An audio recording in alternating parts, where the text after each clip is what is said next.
I think one of the things that the near-death experience does, and even reading or hearing about it does, is it tends to increase your compassion and your understanding of other people. You know, and one of the things that happens in the near-death experience is people are not judged. There is no sense of external judgment, and when people are responded to that way in the context of the experience, they bring that particular frame of reference back with them, and so they tend to be less judgmental afterward, and even people hearing about the experience, as you suggest, may pick up something of the same effect. Well, it suggests that there's a sense of perfect poetic justice in the universe, that the law of karma is operating flawlessly. I mean, I could forgive Hitler thinking that at some point he has to experience all of the pain that he himself has inflicted. That very point once came up in one of my classes. I don't know if I have time to tell this particular story, but there was a woman who gave an account of a near-death experience that she had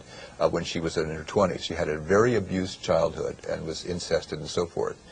When she came into the presence of the light, you know, people, when they get into the presence of the light, they can sort of ask almost any question, and the question will be immediately telepathically answered. And her question was, does everybody come into this light? And she was given the answer telepathically, yes, that everybody does.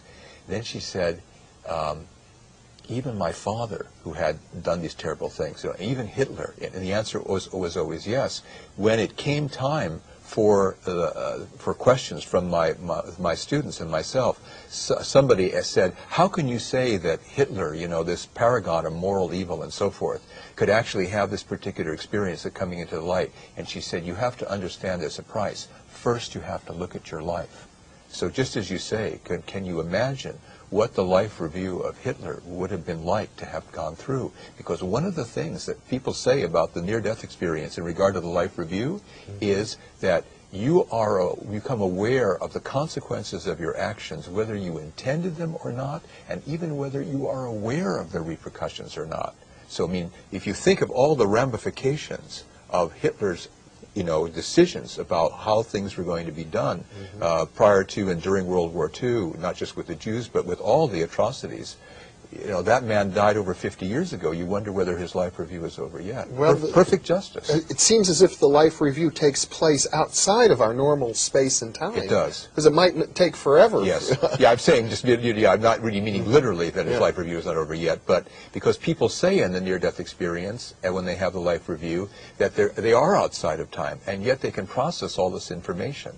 And a lot of people, not to give it a heavy tone, because people have the near-death experience, they don't say, I don't want people to feel guilty about this. I don't want, they say, it's like a learning experience. It's meant to show you something. Because Hitler obviously is the most extreme case that we can use.